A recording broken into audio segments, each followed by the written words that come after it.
Class. Hi everyone, my name is Aditi Sriram and I'm a counselor with ReachIvy. This is a masterclass on the power of fiction that I will be discussing and sharing with you over the next 40 minutes or so. My background is in creative writing and literature, and what I've been doing with the ReachIvy students is working on essays, as some of you know, and a lot of that is inspired by the kind of literature and fiction I read and enjoy. And so I'd like to share some of that with you. But let's first start with a quick introduction to who ReachIvy is and why we are so awesome.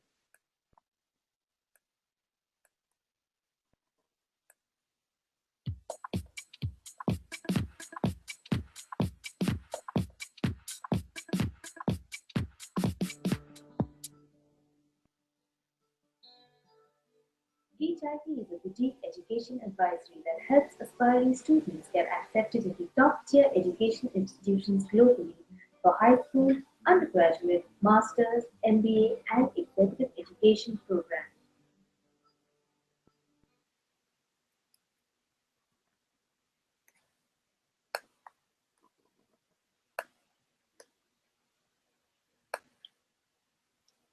Okay, so there was your quick 30-second introduction to who ReachIvy is. Now I'm going to give you a 30-minute introduction into why fiction is such a powerful tool that we use in our daily lives without even realizing it. And what I'm going to have us do is look at a few different passages from authors that I have read and loved over the years, and whose own lives have informed and influenced and inspired their writing from the time that they were born to seeing world events happen around them, and which have now left huge impressions on us as readers today, as just people living in the 21st century and watching history pass us by and watching our present action and our current politics and our current cultural revolutions sort of unfold. So this is a fiction lecture, but fiction doesn't work just as a lecture. It needs to be something that is interactive, that you guys do along with me. So I'm going to keep showing us little passages and giving you little tiny writing exercises. So if you don't yet have a pen and paper in front of you, I'd love if you could grab one. If you prefer to write on your laptop, that's fine. But quickly just take out a piece of paper and a pen, and we're going to get started.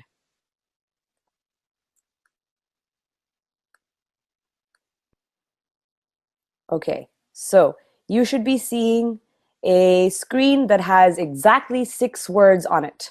And those 6 words read, "For sale, baby shoes, never worn." I hope you can all see that. This is famously called a 6-word story or a 6-word memoir, and is attributed to Ernest Hemingway, who's a famous American author. Some of you may have read Old Man and the Sea as part of your curriculum, and maybe you loved it, maybe you hated it. But I think technically this story doesn't belong to him. This is something that he had seen several times before in various forms of headlines, but ultimately had boasted to someone that he could write an entire book in exactly 6 words. And so here we have it. We have a 6-word story. What makes this a story? What makes this a complete story? I mean, if you look at the words and if you think about it, it's all you need to know, right? Everything that you need to know about this baby and what belonged to this baby and what happened to this baby is in these 6 words. If these are baby shoes that were never worn, well, something happened to that kid no longer needed those shoes. If they're for sale, they're probably new shoes or still in pretty good condition, which again tells you how quickly these shoes are being gotten rid of. And never worn at all, so in completely pristine condition. And voila, in 6 words, we have what Shakespeare took several acts of several plays to put together in terms of being a tragedy. And Hemingway and people like him put it together in exactly 6 words. So what I'd like you guys to do is just take 2 minutes and try to put down 6 words that you think comprise a story. So I'm going to pause here for a moment, and I want you guys, and if you're just sitting there saying, well, okay, she's going to move on and do something next, I will. But like I said, fiction is best experienced when you guys try to do it too. Creative writing is just the most thrilling when it's your own words that you're looking at in front of you. So give this a quick try. Here we have "for sale, baby shoes, never worn." You could even try one that starts off with "for sale," and then you could put 4 words of your own in there. But what is it like? What makes a story? What is a beginning and an ending? Give it a shot.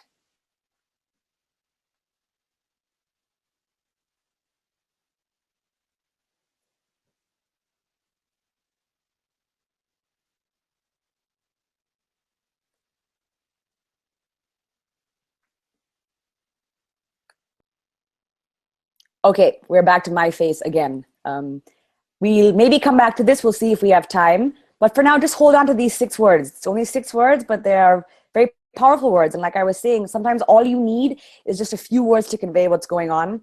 For those of you who have been using ReachIvy for brainstorming and essay writing and have been having to work with word limits all of this time, word limits can be a challenge because either you want to say too much and you don't have enough words, or you have not enough that you need to say and you have to expand it and stretch it into that huge word limit.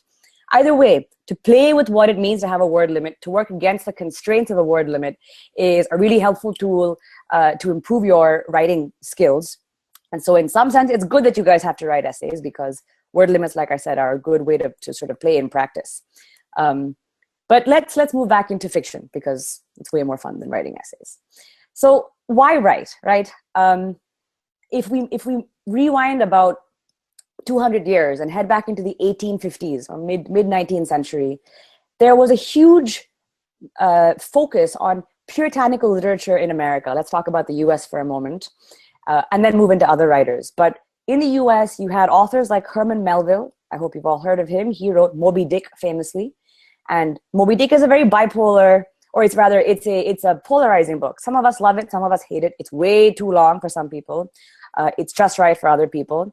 I personally love it. I had an excellent professor teach me the book, and he really found a way to bring the book to life. It is a very lively book.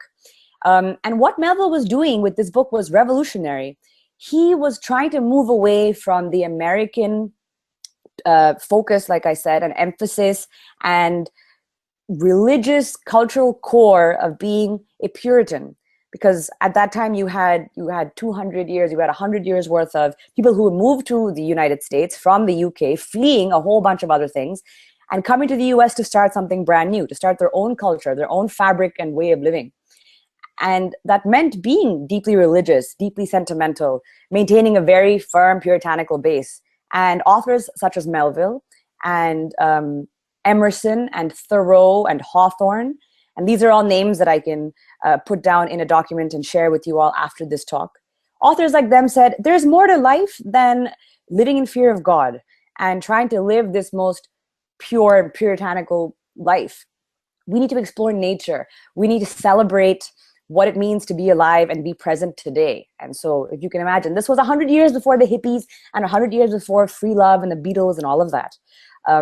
But these guys were trying to say, let's explore what's happening right around us, what we see and experience with our 5 senses. And Melville sat down and wrote Moby Dick. Now, he wrote Moby Dick, it is said, in fits of seizures. He was possessed by something that kept him in his attic day in and day out, writing and writing. He didn't know what had overcome him. He had never written before. He had no background in writing. He didn't have a master's degree in creative writing. He didn't have a PhD in writing or literature of any kind. If anything, he was attracted to fiction and to the world of literature through Shakespeare, and famously copied out play after play by Shakespeare just to feel the rhythm and feel the language in his own hands, in his bones, hear it in his mind, and then say, what can I do with this music? What can I do with this energy? And out came 900 pages of Moby Dick, which nobody read. No one was interested in reading. No one was interested in picking up and trying to understand. And again, famously, Moby Dick dedicates the book to Nathaniel Hawthorne, who was, like I said, one of his contemporaries, and someone else who was also trying to explore literature and writing and expression and identity through non-biblical, non-Puritan terms. And Melville said, this book is for Hawthorne, who's probably the only person who's ever going to understand what I'm doing. And yet Melville had to write this book. He had to write this massive monstrosity of a book about a madman. This book, if you haven't read it, is about a madman seeking closure. And at some level, that was what Melville was trying to do. And now, 150 years later, everyone in New York City, which is where I live, carries a tote bag that says Moby Dick on it. Everyone has the book in their hand. Moby Dick is the coolest book to have either read or not read because you hate it, or read because you loved it. But everyone knows the book. When Melville wrote it, no one bought it. It went out of print. And he is not the first author to have been published years after the fact and only then been recognized, or to have won a significant prize in literature while having not a single book in print. Another example is William Faulkner, who's a famous American author. who, when he won the Nobel Prize, did not have a single book in print because no one knew who he was and no one liked him. And of course, after he won the Nobel Prize, he became famous, and now we all read him, or some of us read him and enjoy him. But the point is, art, literature, expression, and just how our culture was receiving it have never really been synced up. It's always been one happening after the other. And what the power of fiction does is exist and echo and vibrate and resonate as time passes, so that even 100 years later, we can pick up a book and say, what Melville was talking about in the 1850s is something I can relate to today in the 2000s or in 2015. What I write today in 2015 will be something that someone else might relate to in 2150. So who knows? There's always this wonderful sense of connectivity that's completely invisible and completely not anticipated, because creativity can come from anywhere, and it can manifest in so many different ways. And from Melville, it manifested in this particular book as a crazy journey into the ocean. And just as a quick summary of Moby Dick, which is challenging to do when the book is 900 words, but since we just talked about a 6-word story, very quickly, the book is about a captain of a ship called a Pequod, and this is Captain Ahab. And Captain Ahab has been sailing the oceans for years and years, and one fine day encounters a white whale called Moby Dick, who attacks his ship and manages to basically get Captain Ahab's leg off. So now Captain Ahab is a peg-legged pirate who is absolutely incensed at this whale for having fought him and fought his crew, while they were, of course, fighting him in order to extract oil and will kill him and extract his oil or his fat, his sperm fat, for wicks and oil lamps. At the time, we did not have electricity. And so Ahab is sworn that he's going to go out and find this whale in the oceans and kill the guy. And that is what this entire book is about. Now, I'm going to take us to just the opening lines of the story, not narrated by Captain Ahab, but by another young boy who just happens to end up on the ship as a little sort of deck boy who swabs the deck and does all the little chores. So let me just move here, and then I'm going to read it out loud. We're going to look at it for a moment. And then once again, I'm going to ask you to do something with it. So again, I hope that you will. Okay. So I think you are now all looking at a passage. And this is page 1 of Moby Dick. It's not the first line. It is the first page, though. Whenever I find myself growing grim about the mouth, whenever it is a damp, drizzly November in my soul, whenever I find myself involuntarily pausing before coffin warehouses and bringing up the rear of every funeral I meet, and especially whenever my hypos get such an upper hand of me that it requires a strong moral principle to prevent me from deliberately stepping into the street and methodically knocking people's hats off, then I account it high time to get to sea as soon as I can. So just take a moment and look at the words on this, in this passage and on this page. Look at the number of times we see the word whenever. Whenever this happens, whenever that happens, whenever this other thing happens, and whenever that other thing happens, I need to get out of here. I need to run and hit the ocean and just flee all of these things that make me grow grim about my mouth. Whenever I'm feeling restless and blue, or as of course Melville writes it, I feel a damp, drizzly November in my own soul. Whenever everything is gray and murky, when I find that there's death surrounding me, I'm bringing up the rear of every funeral. I mean, look at this sort of morbid passage here. And, we see the emotional content that this narrator is experiencing. He says, when I'm feeling all of these horrible feelings, what does it make me want to do? It makes me want to get out, step into the street, and hurt people, methodically knock people's hats off, deliberately step into the street, potentially in the way of traffic, and get hit. This guy says, when I can take it no longer, I got to get the F out of here. Except he doesn't say F because this is the 1850s and they were still Puritans who feared God. But he gets pretty close to saying in as stern a language as he can, I need to flee. And what we immediately get from this passage, apart from the beautiful language, which someone like me who enjoys literature and fiction, of course, is just attracted to because of the beauty and the poetry of the language, we get a certain repetition. We get from that repetition this desperation, this earnestness by this narrator to say, guys, when life gets too hard, there is a way out. And it's not what you think it is. It's not just to say, I can't take it anymore and you give up. No, you get to see as soon as you can, because the sea is a whole other world, a whole other universe, which then the book goes on to meditate on for chapter after chapter after chapter. Now, once again, like I was saying, Melville was trying to move away from living a life that existed solely because some god or creator had put it together, to say, let's appreciate nature and the real world for what it is. Let us meditate upon the sea. Let us meditate upon the land. And he, as a result, writes this 900-page ode to what the ocean is. And so what I want you guys to do now is think about motivation. What does it mean to be so motivated that you write something, or that you even read something, that you look up a book that is all about a topic that you love, and you love that book and you enjoy that experience of reading it because the motivation of the character or of the narrator is so clear. The fact that this character, page 1, says to you, hi guys, it's nice to meet you. Let's go, run, pack your bag, we gotta go. I'm feeling grim about the mouth. I'm gonna go beat some people up on the street. I'm feeling violent, I'm feeling restless. We need to go, let's go. And he's sort of dragging you by your ear, by your collar, by your hand, whatever of you he can reach. And this narrator, by the way, he's a young boy. So you learn this as you go. But he's not some old man, this is not Old Man in the Sea, right? This is young boy in the sea. And he's not sitting back in an armchair, cigar in his mouth, saying, let me tell you this story. No, he's saying, we gotta go. So think about motivation. And I want you to write just a simple sentence. And I want it to begin, whenever I something, then I something. It can be as basic as, whenever I feel hungry, I cook myself something delicious. Okay? Make it more exciting than something delicious. That's bad writing.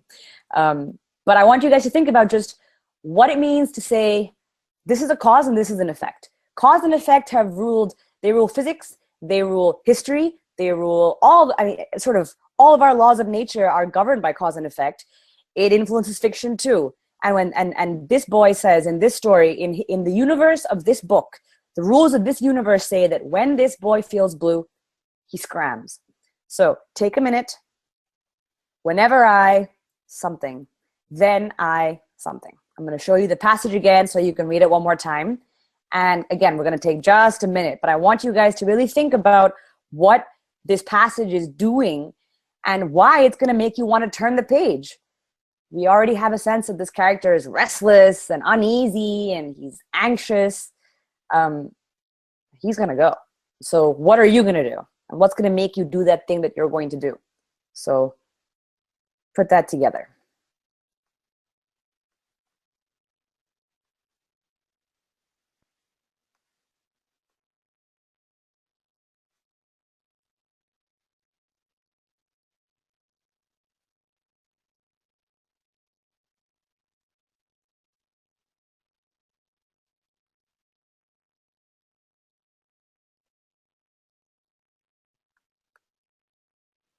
Okay.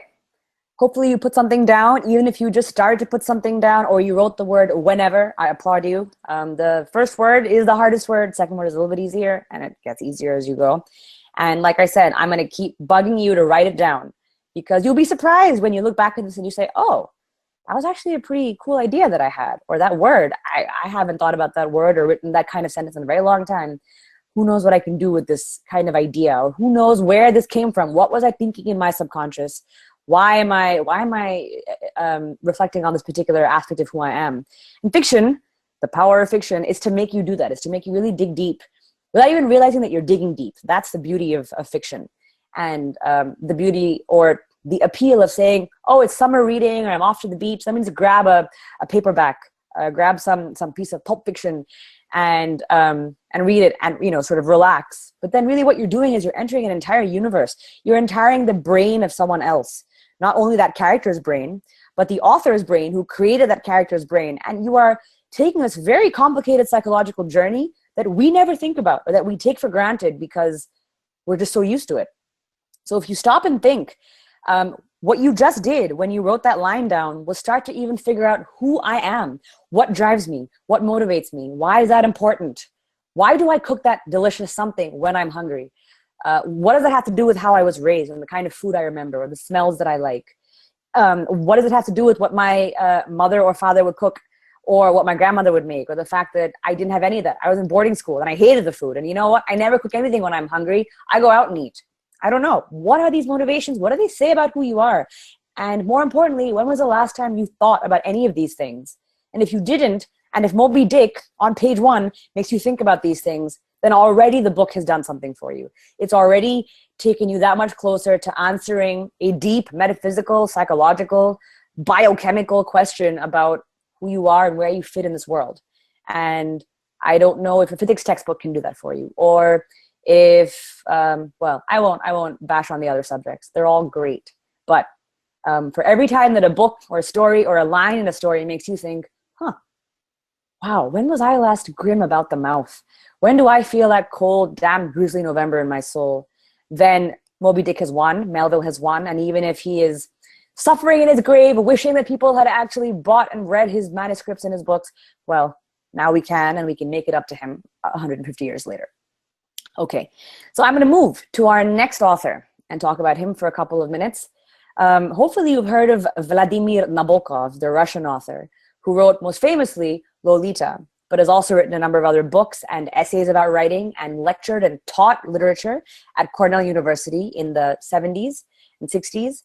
But prior to that, you know, he grew up in Russia. He was part of a very wealthy family that was, they had a huge estate. They had a huge farm. He was, at the age of 18, about to claim a massive inheritance from his family and live a life of comfort, luxury, and status. And this was 1899, 1900, and then was when he was born, I'm sorry. And then 1917, if you know your history, you know what happened, and the Bolsheviks revolted. And all of a sudden, there was no estate, there was no lordships, there was no status, there was no royalty. And Mr. Nabokov found himself out on the streets with no home, no property, no money, no nothing. He had already been writing for newspapers and magazines and was quite talented and enjoyed writing, but had also enjoyed the pleasures of life, had enjoyed growing up with several tutors and nannies and playing with his brother and running around and just enjoying life. He loved butterflies and nature. He was a dreamy kid. And now this dreamy kid was exiled to France with his family and lived there for some time, got married, and then fled again, World War II, and this time fled to the US, where he settled and lived for the rest of his, well, settled and lived for some time before retiring finally in Switzerland, and spending the last of his days there. Now, interestingly, with Nabokov, from the moment that he left Russia at 18, against his will, he never owned a home after that. He lived in Paris in a rented apartment. He then, when he moved to the US, when he was teaching at Cornell, he had faculty housing for a while and stayed on the couches and in the homes and on the hospitality of friends. And when he finally retired, moved to Switzerland, he lived in a hotel.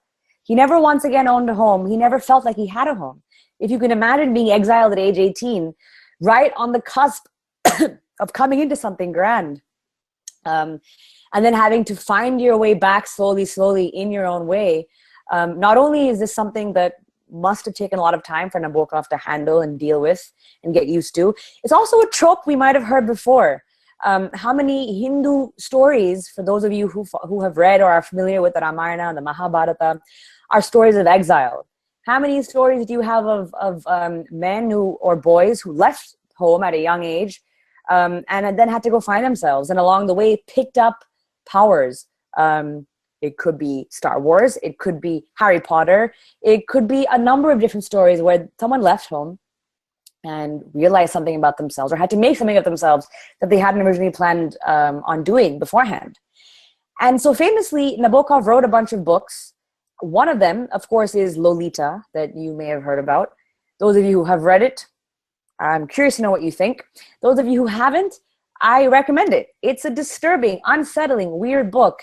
It's about, it's about a number of things, including children and immoral feelings and affections towards children, specifically by our narrator, who likes little girls. I mean, we have to say, he likes little girls. And he tells us over the course of the book just what he did to this one little girl named Lolita.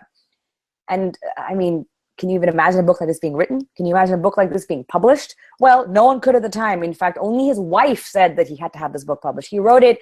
He was about to throw it into the flames and say, no, I can never have this published. This would make me look like a number of things. And also, no one would ever want to read it. But in fact, a French publisher, well, a small press that basically published pornographic content, said that they would pick it up. And they ran a few pages here and there. And eventually, obviously, today, it is one of the most famous books. It is on high school and college curricula. So it is now a well-respected book. It is a piece of art.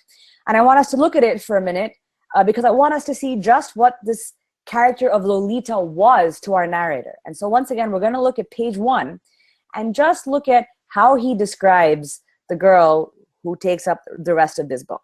So let's read it for a moment. Lolita, light of my life, fire of my loins, my sin, my soul. Lolita, the tip of the tongue, taking a trip of 3 steps down the palate to tap at 3 on the teeth. Lolita. She was low, plain low in the morning, standing 4 feet 10 in one sock. She was Lola in slacks. She was Dolly at school. She was Dolores on the dotted line. But in my arms, she was always Lolita. It goes on, but we're going to stop right there just so we can focus on the fact that this character, Lolita, in the course of the first 2 or 3 sentences of this story, has 1, 2, 3, 4 names. And so I want you very quickly, I want us to keep track of time. Think of a character of a name right now. Make up the character make up the name of a character or use the name of someone you know, your sibling, your friend, your teacher. And I want you to give this character 3 nicknames immediately. Go. They can sound a bit like these ones so that they all sound similar. They all come from the name. Or it can just be the fact that, you call your friend Red because, I don't know, they like the color red, or they have red hair, or they once fell over and something red happened. I don't know. But a character and 3 names.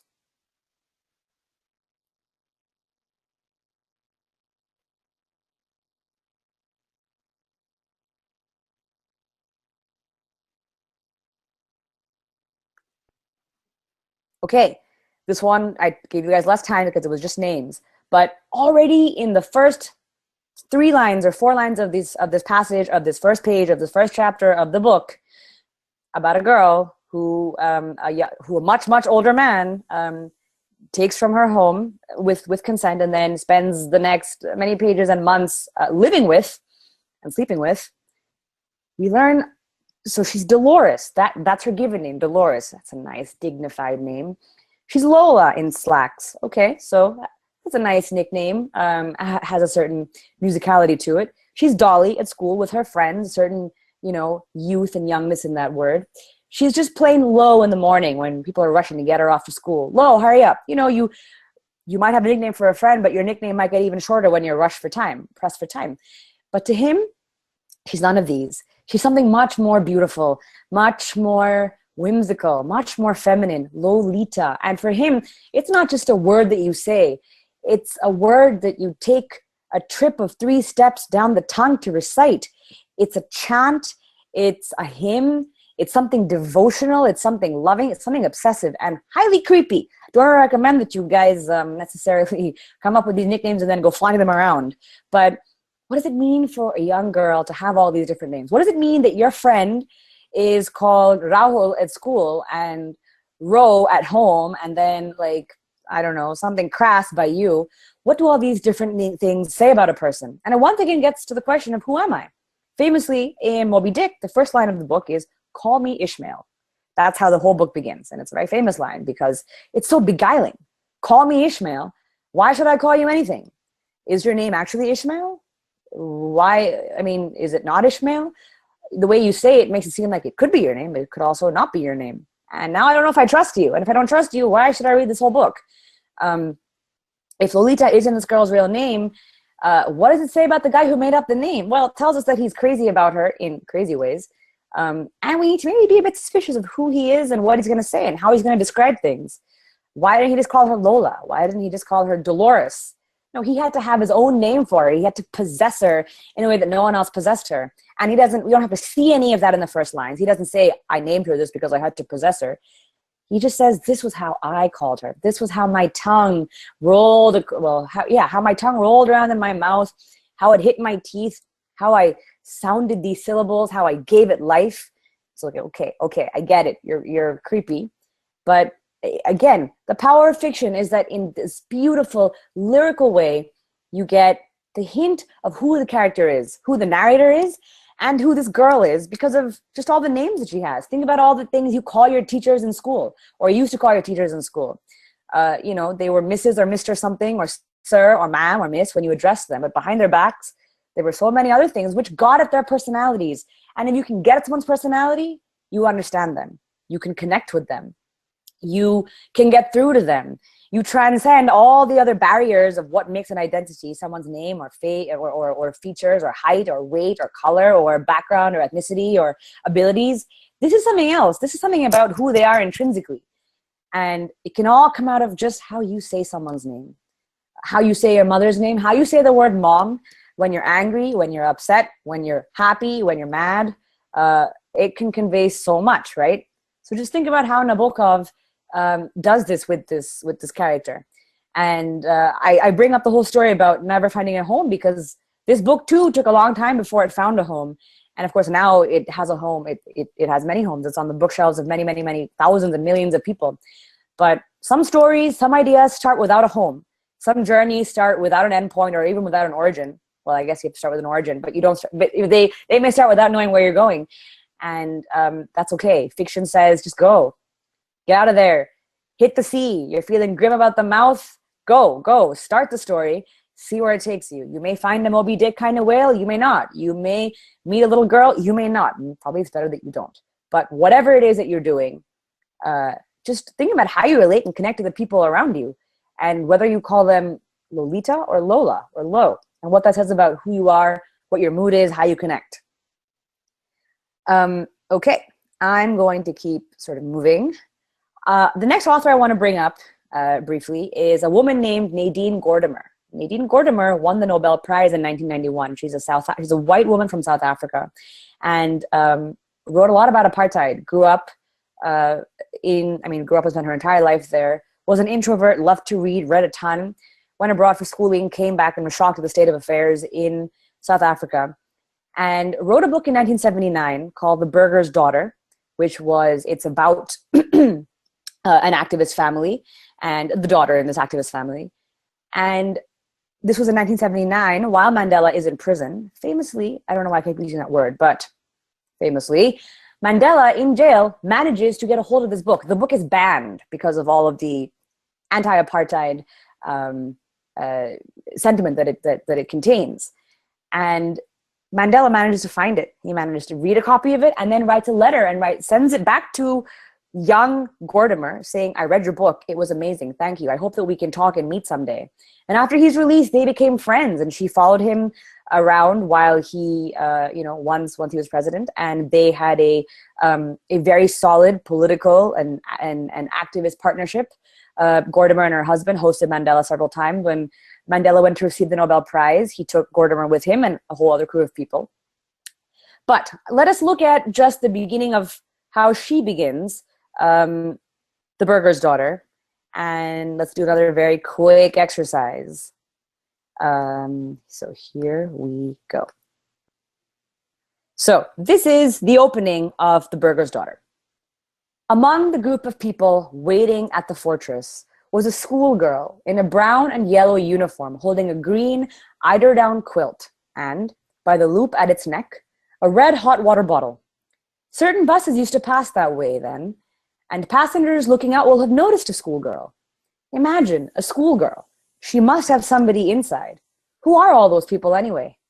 Even from the top of a bus, lurching on past as the lights go green, the group would not have looked like the usual prison visitor, passive and self-effacing about the slope of municipal grass. Okay, so what is going on here? Where are we? What's interesting about this? Who is this schoolgirl? I want you to look at two things here. I want you to look at words that keep being repeated, either the same word being repeated or a type of word that's being repeated. Perhaps you notice that the word schoolgirl shows up several times. I'm not going to tell you the ethnicity, or rather the skin color of the schoolgirl, but at least the way it's being used here, it sounds a little demeaning, right? Look at that schoolgirl. Imagine a schoolgirl. Who would have thought a schoolgirl? Noticing a schoolgirl outside of this bus. And where are they all waiting? They're all waiting outside of a prison. Who are all those people anyway? Who are all these people waiting, who have gotten off of this bus, who are waiting at this fortress, who are waiting to go inside perhaps, to go talk to people who are in this prison, who have maybe come out of the prison having spoken and met with loved ones? Do they look like the usual prison visitor? Well, what does a usual prison visitor look like? Well, they look, according to this author or to this narrator, they look passive and self-effacing on this grass. What kind of grass? Oh, public money grass, municipal grass. Grass tended to, not by the people inside of this prison. No, the people inside of this prison are reaping the benefits of this municipal grass. Municipal grass being funded and cared for by the municipality. Who needs to be in control? Who needs to judge who is inside a prison and who is outside a prison? And while we never see the color black in this passage, we see all the other colors. We see a red hot water bottle. We see brown and yellow uniform. We see the lights going green. We don't see the color of the grass, but it's municipal grass. So I'm assuming it's very well-maintained grass. Look at all these colors. Look at this bus lurching past as the lights go green. We never see the color black, but it certainly seems to be staring us in the face. And it's interesting, I would think. And so what I want you guys to do is I want you guys to just describe something, look at something in front of you, whatever it is. I want you to just describe it as visually as you can with color. It might even only look to you right now as being one color, but is it really one color? Color is a spectrum.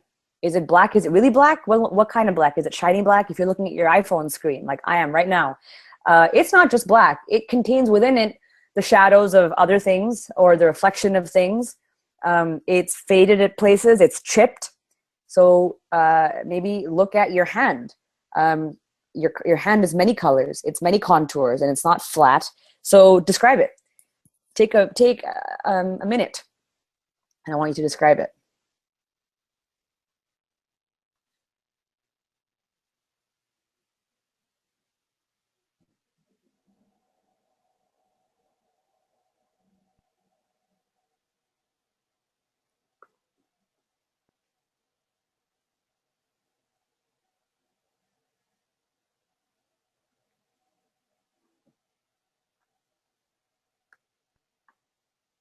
Okay, hopefully you took something tiny in front of you and you described it.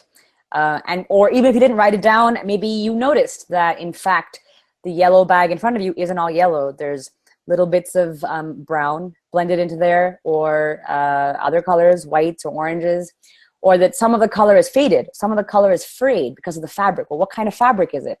Have you ever noticed the color or the texture, the fabric, the contours, the shape of the thing in front of you? The way that this girl's uniform is brown and yellow, and okay, it's never described as being dull or faded, but that red water bottle or that hot water bottle is red. That red seems much more fierce and much more powerful than this brown and yellow uniform. She seems dull. She seems pathetic in front of this school, in front of this fortress. She seems small, let me say. She's just a schoolgirl. And like I said, we have this rainbow of colors.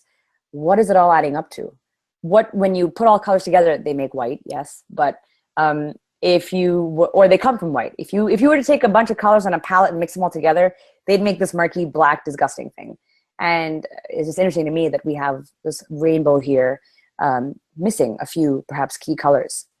So part of the reason why I bring up Gordimer is not only is she a fantastic author, and one of my favorite books in the world is a book by her called The Pickup, which I highly recommend to all of you, is that she touched people without even knowing that she had touched them. Her book was banned, and now banned books is a whole separate story that one can lecture upon forever. And just pulling up a list of banned books would be a whole story in and of themselves. But when a book is banned, when anything is banned, we're always more curious about it. We all want it. And This book was banned, found its way into a prison, found its way into the hands of Nelson Mandela, the one person who probably needed to read this book. And she writes in later essays, and she says in interviews that his reaction to her book was one of the most sort of provocative and profound and really empathetic responses that she had seen. And perhaps that's not surprising. That was Mandela's whole shtick, was that he empathized and he understood and he wanted to find a way to make things work. And so fiction can do that. If it can find its way into the prison, then it's doing something that the laws of the universe perhaps defy. I want to close with just one final author, and then, yes, I'll close with that final author. So we touched upon a schoolgirl. You know, we've looked at some young narrators and some young characters here. I want us to think about what children's books have done and sort of their evolution. And Salman Rushdie, let's bring it back to India. Salman Rushdie, of course, we all know him. He had the fatwa against him. He has lived a wild and crazy life.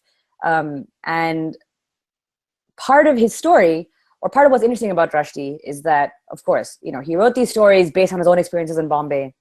And Midnight's Children, famously, right, which he wrote in 1981. So we've moved forward. We've come from the 1850s of Melville. You know, we went into Nabokov, who was writing in the 1960s. Or at least Lolita was published in 1962. We moved into Gordimer, who's the book that we talked about was 1979. Now we have Rushdie. This is 1981. Midnight's Children has been published. And I want us to just look at the voice of this narrator really quickly. This is, again, the opening lines of the book. And you can see, or you tell me, silently, obviously, I will just telepathically know what you're saying. What does he sound like? He writes, or he says, I was born in the city of Bombay once upon a time. No, that won't do. There's no getting away from the date. I was born in Dr. Nadlikar's nursing home on August 15th, 1947. And the time? The time matters too. Well then, at night. No, it's important to be more on the stroke of midnight. As a matter of fact, clock hands joined palms in respectful greeting as I came. Can you picture that clock? It's exactly midnight. Minute hand and hour hand are folded together, as he describes it, as if it's saying namaste. And out pops this kid, Salim, who is the main character for the rest of the book. This is a little kid writing this, or telling us a story, or he's telling us about a time when he was young. He is much older when he thinks back, the narrator is. But we're getting this very young, childish voice, right? Can you think about what you sounded like when you were younger, or if you have younger siblings or cousins or nieces and nephews, what they sound like when they're talking to you? I want to do this. No, actually, I want to do that. No, I want to eat this. No, are we there yet? Wait, where are we going? How old is he? What color? Oh my goodness, they don't stop. It's a lot of elliptical sentences and no pauses for breaths, no commas. Luckily, Salman Rushdie knows how to punctuate, so that's good. We can take a breath while we read him. But Salman Rushdie was writing, like I said, based out of his own experience, but also was sort of trying to understand the world around him, because he grew up in famously a sort of secular or even atheist household where all the parents believed different things, but he grew up in this cosmopolitan and culturally and religiously very diverse city of Bombay. And from that came this outpouring of questions and curiosities and confusions and deliberate disorientations away from conventions of religion, which of course put him in a lot of trouble. But he questioned, and he questioned through his fiction, and his fiction was so powerful that people were scared of him and people took offense, and millions of readers got hooked onto his books. And as a result, millions wanted him dead, or millions wanted him alive. This book came out in 1981, like I said, and won a huge prize. And it was what put him on the map, because, this book was rejected by 100 different publishers before it finally got published. And it was only after that he wrote Satanic Verses 7 years later. He wrote it in 1988. And it was the book that got him caught. I wonder if this had come first before Midnight's Children, if there would have been any notice of the book. And one will never know, because history is the way it is. But he not only, wrote these books, so sort of having written these books and having had to live away from his parent or away from his family and live in exile and go into hiding and see his children, or his first son, only here and there, and then have a second son, and sort of when he was much older, and want to remain connected to his children in ways in which he had been, stymied and forbidden when he was going through the initial stages of the fatwa, he wrote books for his kids. He wanted them to read him and not wait until they could read Midnight's Children or Satanic Verses or all of his adult fiction. He wanted them to read books that were for them. And so he wonderfully wrote a book called Harun and the Sea of Stories for his first son. And years later wrote a book called Luca and the Fire of Life for his second son. And these beautiful books touch on the relationship between father and son. And in the first book, it's beautiful. It's about a little boy who has to solve all these riddles and puzzles to rescue his father and find his father because his father stops being able to tell stories. And it's a very sad situation. And in the second book, similarly, the father is a very old man and he's suffering from a number of things. And the boy has to get through all of these riddles and word problems. And it very much embodies the relationship that a writer might have with his son or sons.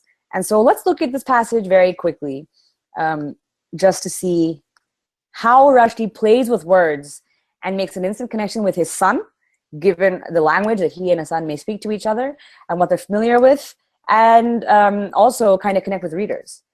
There was once in the city of Kahani, those of you who speak Hindi, you know what that means, in the land of Alif Bay, again, not Bombay, and Alif, first letter of many alphabets, was a boy named Luca who had two pets, a bear named Dog and a dog named Bear, which meant that whenever he called out dog, the bear waddled up amiably on his hind legs. And whenever he shouted bear, the dog bounded towards him, wagging his tail. So right away, instant connection between father and son. The son knows exactly what Kahani means, and he knows what the story is going to be about. Some other writers, a reader, someone in the US, someone in Sweden, may not know what is Kahani. It might just be a sweet, cute name.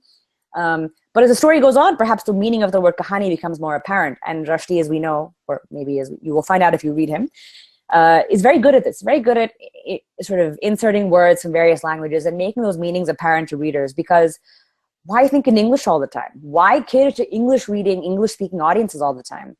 Let's get other words in here that mean beautiful, powerful things without having to explain them, because audiences will figure it out. And children, especially, they don't follow monotheistic or just monolinguistic or mono traditions. For them, all words can work in a single sentence. All colors work in a single outfit. All foods work in a single meal. All sweet foods work in a single birthday party, right? They don't see colors and boundaries the way that adults might. And so you can do the same as you play with fiction and as you play with children's fiction to create this magical world while keeping it, based on something very real, perhaps. So what I want us to do here is nothing. You don't have to write anything down. But I do want to just very quickly show you how children's, or just sort of summarize for you how children's literature evolved from being something that came out of a puritanical tradition, to bring it back to Melville, to bring it back to the sort of, or even earlier than Melville, back to the 17th century, when adults felt like children had to know their place in society. They had to become good adults, good God-fearing, Jesus-loving, or God-loving individuals. And so they had to read the Bible. They had to know what the Bible said, but they were little kids. How did you do that? So you simplified the Bible, but you gave them verses from the Bible for them to read and memorize. And those of you who've grown up in Hindu households or even Muslim households, you've all been given texts that you have to read and memorize. Jewish households, any household. Maybe you didn't understand them at first. Now they're just ingrained in your head. Certain prayers you had to learn, certain morals you were taught. And so children's literature at first was moralistic. This was a way to teach children how to be good, how to grow up to be good people. What does it mean to be a good person? Many authors would argue that to be a good person doesn't mean that you have to, follow certain rules and rites and rituals. You had a whole beat generation in America who said, no, do a bunch of drugs and figure it out for yourself. You have a lot of Indian authors now saying, let's explore all kinds of teen literature and get back into the, Hindu myths, but in these new modern ways, so that we can teach our children who these characters were, but let our children experience them for themselves. So I'm jumping to the gun a little bit, but it started by being very moralistic and message driven, and then evolved. Then we moved into this idea of fairy tales. Now, fairy tales also have morals, but they're certainly more ornate. They're more elaborate. You get to feel what these characters are like, from children having evil stepmothers to children running away from home to go do crazy things, to having their own adventures, stepping into wardrobes, into kingdoms like Narnia. Alice finding her way into Alice in Wonderland, or into Wonderland. Children's books became much more imaginative, and they began to celebrate the fact that kids will believe things that you say and have the capacity to embrace an imagination. And rather than just be told, if you don't eat your beans or if you don't listen to your parents, a big demon will pop out of the trees and eat you. You can go into Wonderland. You can meet Cheshire cats. You can engage in riddles with strange creatures and win or lose. And then move from that into this empowered genre of superheroes. Superman, Spider-Man, Batman, Ant-Man. I mean, now these are all movies, and movies with sequels, and that's a whole separate story once again.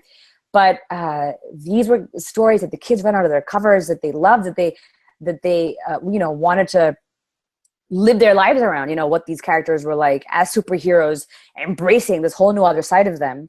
And we've moved from this very kind of extreme or exaggerated version of superheroes to kids with superpowers who are also regular kids, like Harry Potter, like Tolkien characters, who in fact are so convincing and so realistic that they are not only characters for kids to love and enjoy, they're also characters for adults to love and enjoy. And we've reached a point now where a book like Harry Potter can be on a New York Times bestseller list of fiction for just in general, in literature, as opposed to being known as children's fiction. Coming out of, sort of after 200 years of books or 200 years of literature where children were to be neither seen nor heard, and whose books were not to be celebrated or even be recognized. Books were simply to teach them something. And today we have books that adults wrestle with and wonder about, and then go on to write fan fiction about, which is why we have books like 50 Shades of Grey, which perhaps you all have opinions on. I certainly do. I enjoyed them. I'm going to confess, I read the books. I liked part one. The rest were actually really quite terrible. But that came out of fan fiction, out of someone saying, oh, I really love this book about these vampires. If only there was something else I could write. Let me take one of the characters out of that book and just write my own story about it. And continue this feeling that I'm feeling.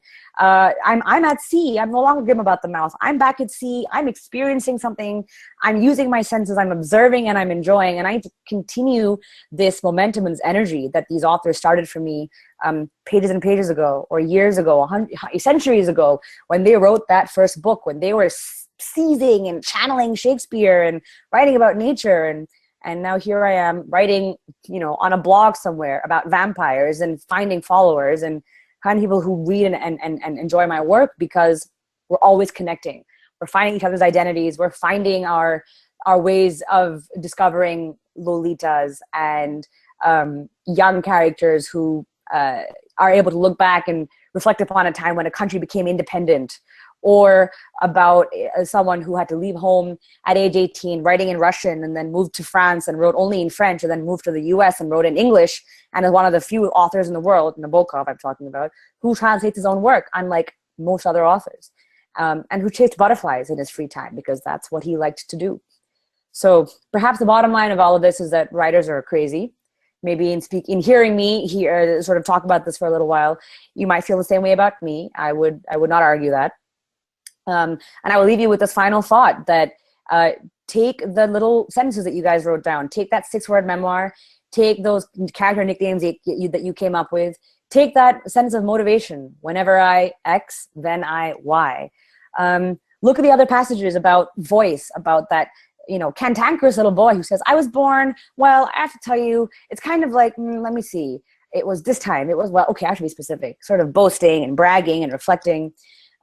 Take all of that, take those lines, string them together, see if you can put something together, see if you can write a paragraph, and then see if you can write a page, and then see if you can write a story about something that maybe you never even thought about writing about, and has sort of emerged out of whatever you put down.